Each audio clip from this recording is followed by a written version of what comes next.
Alright, people, back for part two. Long story about last night.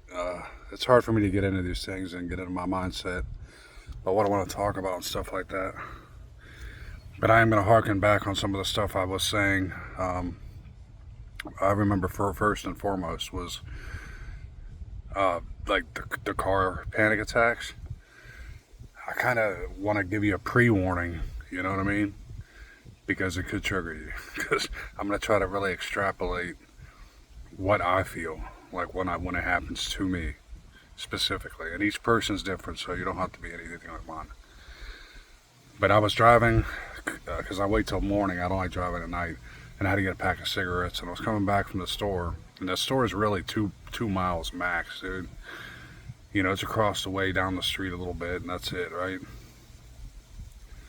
And so even before getting out of the cash register, asking for the cigarettes and getting back in the car to go, I'm already having one. And so I'm like, I've pressured myself recently, I'll get into this later, about trying to take my time. Like, don't smash the pedal, like, run around cars, because the feelings that I have are like running over curbs, running through backyards to get home, like whatever's necessary. And when I'm in the car, because I got agoraphobia, I'm fine in the car as long as it's near my house. I can see my apartment. I can go inside. I can come out here and sit down and smoke. We're not allowed to smoke inside the apartments. But what I feel like is completely, utterly trapped. I mean, just utterly, profoundly trapped. And I feel this adrenaline drop, and it's just massive. It's this huge wave, right? And it makes it feel like my chest is compressing at the same time it's leaping out of the side. It's going to fall sideways. And I always relax my shoulders and just try to sit back. I don't try to grab the wheel hard. I just grab it with one hand and be like, all right, dude, this is really wild. I don't talk negative to it, right? I don't want to piss it off, honestly. And it's part of the exposure therapy is to go through panic attacks and stuff like that. But the kind I get feel so dangerous. Like, you try it, you know what I mean? You do it, because I'm not doing it, man. It's like literally dying, dude. So when the adrenaline courses through me, my vision becomes super focused, and it's a very weird thing. Like, I'm noticing everything, and then it's too much intake for my eyes, so then my eyes are messing with me. My heart's going off on palpitations. I feel like if I move, I'm gonna have a heart attack. I feel like if I glitch or something, or if I look sideways too fast, I'm gonna have an aneurysm. Like, they're pulsing on the side of my head, frontal lobe, I don't know, crackles. I don't know how to explain that. And so all this is happening while I'm trying to control a vehicle, right? And it's rough. And I live in the country back roads, so thank God, I'm not 13 cars behind. I'm not like, you know what I mean? If I have to go around somebody, I'll gun it right by them if I have to. But I've learned through exposure therapy, which I had a real back step. I had a real step back, because I was doing it. I was living as if, right? And I was like, well, if I want to go to the store, go to the store. If I want to go inside, I'll try to go inside. Like, I'm not doing this anymore, dude. You know what I mean? If you're gonna kill me, kill me. So anyway, yeah, those are the thoughts on that. And it just gets overwhelmingly suffocatingly trapped. You can be trapped outside of your house. Like, if you're locked out of your house for a period of time that you're not comfortable with, you're gonna be like, kick a window in. You know what I mean? I'm getting in my house, because you can feel trapped, locked in, or locked out. So it really is the mindset. And so a lot of people like to be around hospitals. A lot of people don't like to be like in open fields, like just real vast areas. Some people don't like crowds. I'm all the above. And I kind of switched goals over 10 years, where it's like when I start passing a hospital, it's just knowing the intake time makes me terrified of them now. It's like, I'm glad to be near one, because the ambulance can come here, can check with their duffel bags and stuff. They can check me out and be like, yeah, it's just a panic disorder or what have you. But the idea of going into one and trying to fill out a form and I can't even think, my brain stops working, I don't know my last name, like it is just a fucking mess, man, right? So those are some of the things that I experience. But jumping out of a vehicle is like really the number one thing. Is like I just want to get out of the vehicle, but then I'm scared to get out of the vehicle because I'm scared nobody's going to notice, or nobody's going to stop, or I'm going to have to get back in the car and deal with it all over again anyway. So why am I stopping? So I might as well just keep trying to push on, but then it gets worse. The adrenaline gets worse, the fear gets worse, and like the symptoms get way worse. And so that's the fear factor that kind of made me backstep during this exposure that I've been trying to go through. It's like stay in the store and just stay in the store. And I wasn't thinking, okay, just do 10% more, dude. Like, do 10% more than what you do. I know you feel fucking god awful right now. You really feel like you're fucking dying. It is not a fucking joke. That's why I don't like saying anxiety and panic attack are the same things. I can't stand it. It makes my stomach hurt. I wish I had anxiety. I wish I was just a nervous guy that couldn't talk, or had sweaty palms, or my armpits sweat, or I farted, or give me any god awful thing, and I'd much rather take that than take a panic disorder. So I think a lot of people need to really try to define the difference between those two things, because they pair them like they're sisters or something. They're not even correlated. Like if you're having panic attacks, you're not having anxiety attacks. But yeah, so let me harken on all the shit I'm trying to think about, like, because I was trying to go out to part one, so I'm trying to make this part two make sense a day later. So I'll go into like the drinking phase, right? So when I did the exposure, I was just doing it, and I made a lot of success. And like one of the primal points was I got it down to where my panic attacks would last hours. I had them last days before, almost a week, like seriously, like non-stop. I mean, there might be like a break, but there was no real break. It was anxiety was a 10 until a panic attack happened again. So there was no real calm break for me or my body. And so over the years, I've calmed that down, and I get it down to about 2 or 3 hours right now. But when I was doing the exposure therapy this last 2 months, almost 3 months, I quit drinking entirely. You know, I got sober as shit.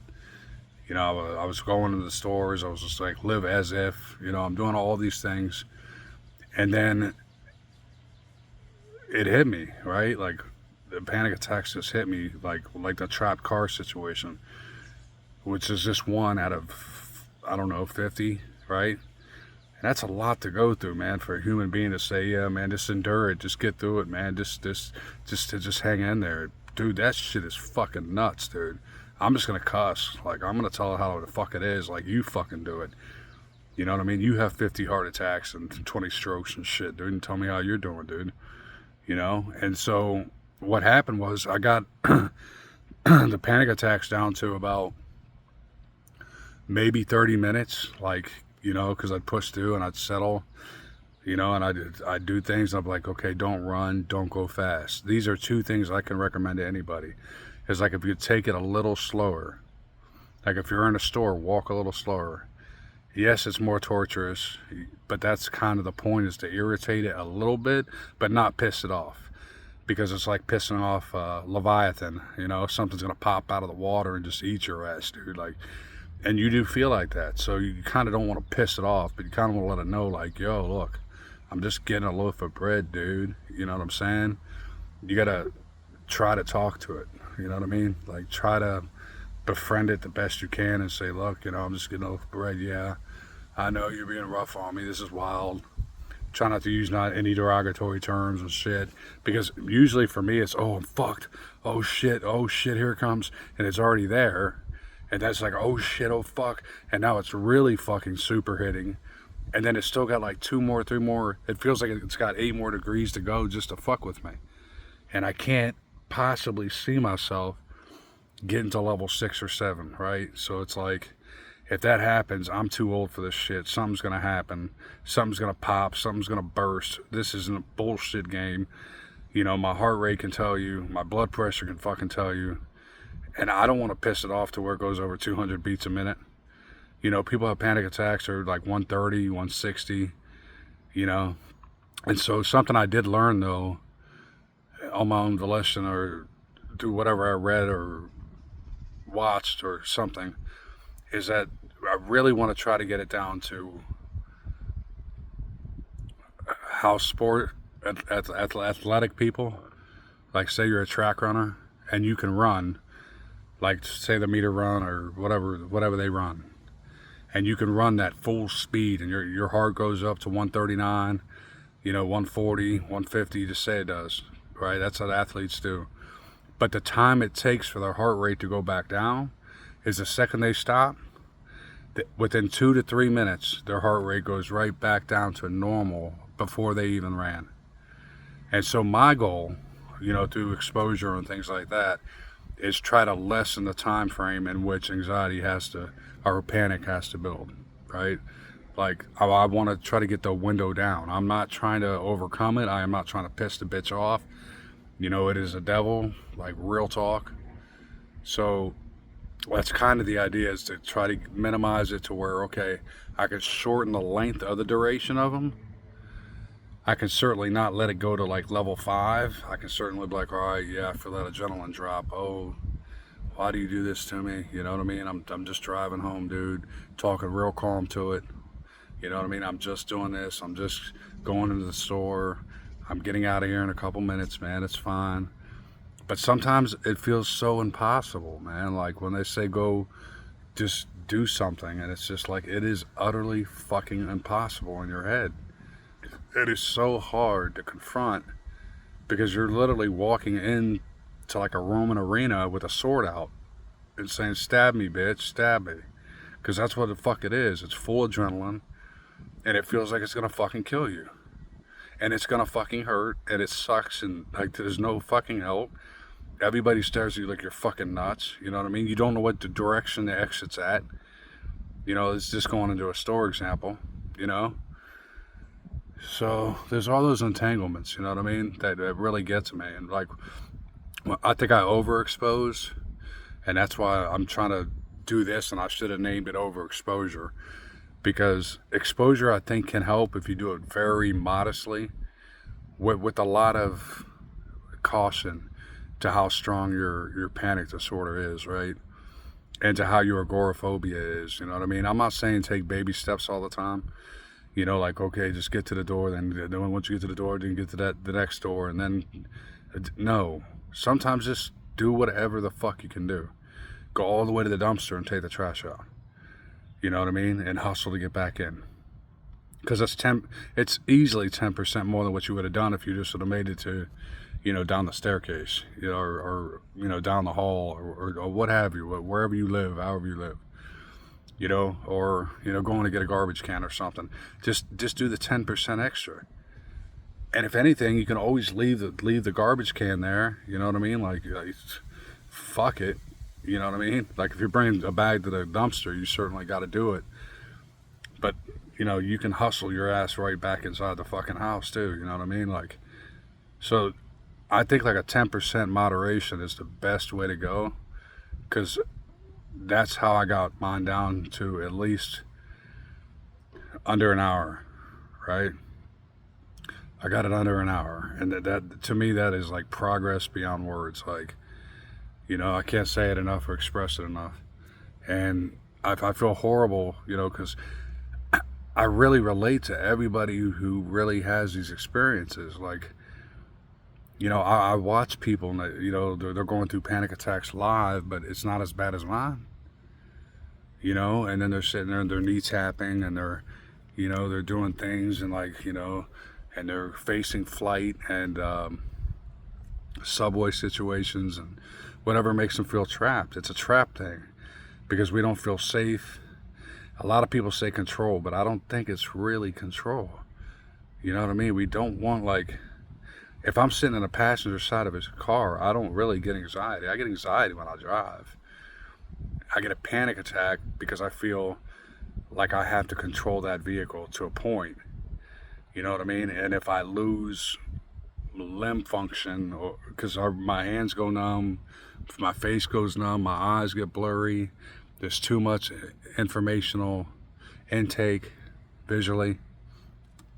So it's, you got to be careful with the verbiage you use to yourself, like the words you use, even when you're talking to yourself, like, you know, and you like, for me, and I'm just giving you subtle advice because everybody's different. And I told you about somatic shifting, where it, you know, like once you cure the high heart rate, like usually I won't have a high heart rate unless it pertains to driving a vehicle. But when I have a panic attack, it has nothing to do with that.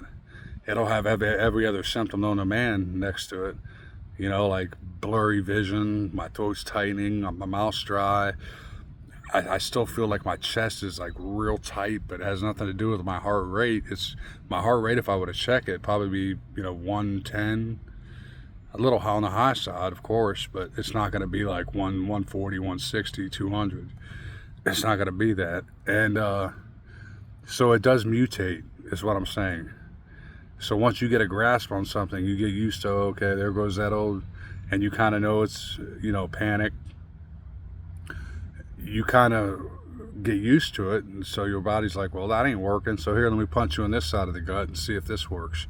And so it'll always change on you, like the behaviors will change. And so it's always just getting reaccustomed to it and trying to like learn again. And I mean, you know, the thousands and thousands of things these things both can do to you, anxiety and panic attacks can do to you, is just, you can't list them in a phone book. Anything that can go on with the human body, anything, like, you just fucking name it, except hair falling out, you know? But it can do. And so it's really hard to say, like, you're going to get all these things under control eventually, right? And there's no underlying root. The underlying root is fear. Like I'm scared right now to drive the vehicle without somebody in it. I can't do it. I don't give a fuck what God tells me. I don't care what anybody tells me. If I don't have somebody being passenger or taking me, you know, to somewhere I need to go, I can't do it right now. But I accept it. I'm not running from it. I'm admitting it to myself. Like, look, you know, it's a little dangerous. You're acting erratic right now, dude. Like, you know, I don't trust myself, right? And so I think the whole control does come down to the trust thing. And I think it really comes down to, you know, when they say befriend it, like, you know, talk to your childhood self, you know, like some kind of trauma really rests at the core of why this is happening to you. It really isn't the case, because it can happen for no fucking reason.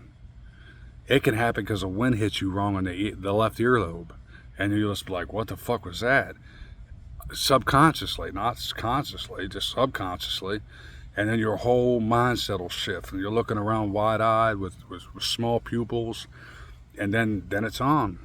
You know, the game's on at that point. Like, you're not going to stop it, because it's already releasing the dopamine, the adrenaline, the epinephrine, neuroepinephrine, whatever combination it's releasing in you, to tell your body this ain't safe. This is dangerous. And there's nothing fucking dangerous. And we know it, like when our attacks, that there's nothing fucking dangerous. I'm just getting a loaf of bread. I keep going back to that. What is dangerous about getting a loaf of bread? What? There's nothing dangerous about it. But it's just a fact that our bodies are feeling that way. And our mind is just interpreting the adrenaline. It's because when your mind doesn't want to deal with something, your body does, man. And when your body doesn't want to deal with it, then it lets your mind do it, and then you're having a panic attack. You see what I'm getting at? It's like this. That's the twin brother, twin sister situation, is the mind body. You know, they're connected, and everybody says they're one, but I don't believe so, because they work separately. There's no reason I should be having heart palpitations when I know consciously there's no threat around me. So, you know, I think a lot of it, we don't know enough about the mind yet to go too forward with it. But a lot of people say, oh, here's the remedy, here's the answers. And the people who have been remedied, or claim to be, act like they never had them again, and I'll give you coach counseling on how to get through it. Because there's 1,000 other things that it's going to do. I might get through the 15 symptoms I get, but I'm still going to have another 15. I'm always going to have the issue. But again, I think it's more of the exercise part where it's like, I want to get it down to a window of 5 minutes max, dude. I'd love to have it where it was just a minute of full adrenaline, like, get it out, and then, you know, go back to my normal daily living where it's like, man, that fucking sucked. Giant goat balls, dude, like whatever. You know, giant moose balls sounds better, a little funnier. But yeah, so the whole take on that, I just wanted to catch up on the video from yesterday and just kind of relate that. And, you know, I'd love, like, anybody who watches these to, like, just maybe impart something, not just a phrase, just like maybe something I can talk about or discuss. I've had this for 13 fucking years, man. And it has been a brutal onslaught. My life has been just demolished. I mean, I'm down to like 3 friends, like really family, if you friends, family, and like everything diminishes because of the symptoms. I can't participate in every event. I can't be a good friend. I'm a good person, but I can't be a good friend. I can't go where people want to go. I can't go out to concerts. I can't go walk in a park. I can't, just the thousands of things that we go through have really inhibited life, especially when you're older, because it's harder to get out there and meet people or just to be social, because they have their own lives, you got your own life. And then when they do have time and an open window, and then you shut the window on them, they're kind of like, well, fuck that. You know what I mean? I'm going on about my shit, because they're not going to deal with a lot of people with mental illness, right? So, and half the time they don't believe it. So it's like, you could tell somebody, man, I'm really terrified to leave the fucking house. I'm scared to leave my couch, man. I'm scared to even walk in the fucking bathroom, bro. I gotta motivate myself for 15 fucking hours and hold my shit. I'm being real. Just to get to the fucking bathroom, dude. And I gotta keep the door open. I have to have music on an app. I gotta be distracted by doing one of the finger fucking apps, you know, like word puzzles. Like multiple things I have to do just to get a simple thing as going to the restroom done. And so when we talk about bigger scale things like going to malls or going into like a Walmart, that's the new mall, but it's really hard, man. Like, and even to talk yourself into it, like, oh, even if you feel okay, I mean, you feel semi-okay, you're like, all right, dude, I can get there. So one of the things that transformed on me, right, the somatic transitional bullshit, is I used to have anticipatory anxiety going to somewhere, like going to Walmart or going to a store. It was getting there, right? Now I have it, I can get there, but where panic develops is me actually getting home. Like, I'm not going to make it home. Something in me is not going to allow me to get to my safe space, dude. And so that's what I mean with the transitioning and stuff like that. But, you know, if you guys have got any comments, I'm going to try to keep you a little more posted, but I really wasn't ready for the talk. I just had privacy, and it was outside, so I figured, you know, I'd definitely get this part 2 up, because I left the other one so abrupt, and it's because it was kind of late at night, and, you know what I mean, I was probably making a little louder noise than I should have been. So that's my fault. But I wish I would have stayed on the subjects, because I had a lot more wrestling thoughts that I could have, you know, elucidated on. So, but anyway, the best of luck to you guys.